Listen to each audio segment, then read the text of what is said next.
Don't you hate when all of your brushes are dirty and you just want to put some makeup on and you don't want to wash them all? Well, I have a trick for you. I'm going to take my F20, give it a clean, a quick dry. I'm going to apply all of my makeup using this one brush.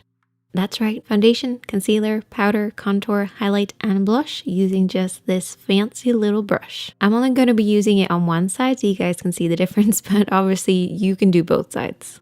So let's get started with some primer. I'm going to apply this all over my face, and I'm going to be using this brush to buff and blend this in. I find you get a much even finish. It's something I never used to do, but it does make a difference. Now for foundation, I'm going to pump the foundation on the back of my hand. And what do we always do when we pump it on the back of our hand? We spread it out because we don't want a big blob on our brush. Now, if you're worried about wasting any foundation, you can always use a palette. And we're going to then dip our brush into our area, picking up a little bit of product just on the very tips of the brush. It's really important to make sure you're only coating the white tips of the brush. You don't want it to come down too far because it will clog up the brush. We're going to start to woodpecker this all over the skin. Some people call it stippling. I like to call it woodpeckering. Basically keeping the brush at a 90-degree angle and just bouncing off and on the skin over and over again. And you're just working this through the entire face, applying a very thin, even layer of foundation. Now, the way that you hold the brush is also really important. So I want you to pick it up like you're holding a pen, but then I want you to rest the brush handle against your finger. So right on the edge of your finger, and this will allow you to do that stippling motion. And then I want you to drop, if possible, your other two fingers to give you a little bit more balance and stability. This might feel uncomfortable for some people, but I do find that it really works for me. Once we have our foundation on, I'm going to apply concealer, working underneath the eye, alongside the edge of the nose, through the forehead, around the brows, around the lip, and a little bit on the jawline. Oh, and don't forget the corner of the eye. Then taking your brush, you're going to buff and blend this out, working exactly the same way that we've been using it the entire time. That little woodpecker motion. And when working around the brow area, what I like to do is I like to place it really close to the brows and then twist it so it very gently kisses the edge of the brow. So that way you get really close to the brows, even with a big brush like this. Now our concealer is blended, it's time to move on to powder. Now, because we've been applying liquid with this brush, it is going to feel a little bit damp, and this may cause your powder to kind of stick to certain areas, look a little bit uneven. So what I want you guys to do is to take a cotton pad or a tissue and just remove any excess moisture that might be on the brush. And it actually makes such a massive difference if you can see the before and after. The brush is now a little fuller, it's going to pick up the product and it's not going to be as damp. But we don't want to dip the brush directly into our palettes. You may have a residue of liquids and oils that were on your skin, and you don't really want to put them and collect them in your pressed powder. So another way to do it is to take a cotton pad or a powder puff, pick up the product on that, and then use that to pick it up onto the brush. Just a little bit more hygienic way to apply your powders. And then we're basically going to buff this all over the skin. Don't apply as much pressure as you have been applying, and set all of that concealer and powder in place.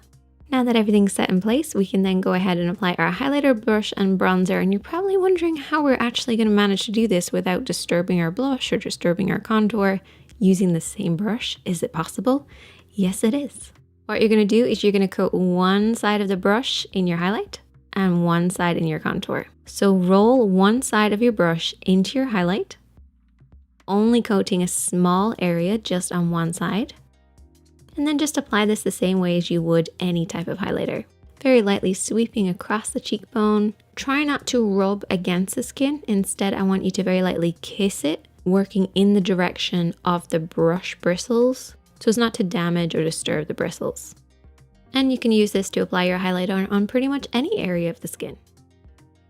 Now for contour, you want to use the other side of the brush, so directly across from where you use the highlighter. And using the top of the ear and the corner of your mouth as your guide, you're going to work in this hollow area. And you can come at it from above or below. So if you're coming at it from above, you're just basically going to roll this across the hollow of the cheek. But if that feels a little uncomfortable, you can always come at it from underneath as well.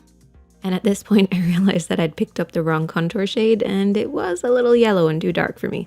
Then you want to use the flat side of the brush to buff and blend this in, sweeping slightly upwards as you do so.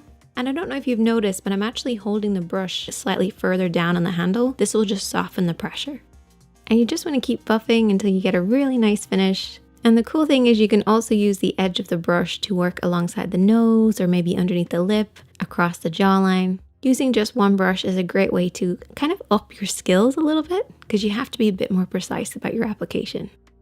Once the rest of my makeup is on, I can then go ahead and pick out my favorite blush. I always like to leave it till last to make sure it matches my lipstick. I'm going to apply it with the flat top part of the brush. So apply a little bit at a time, and you really want to apply a very small amount because we want to slowly build this up, especially because we've only got one brush to work with here.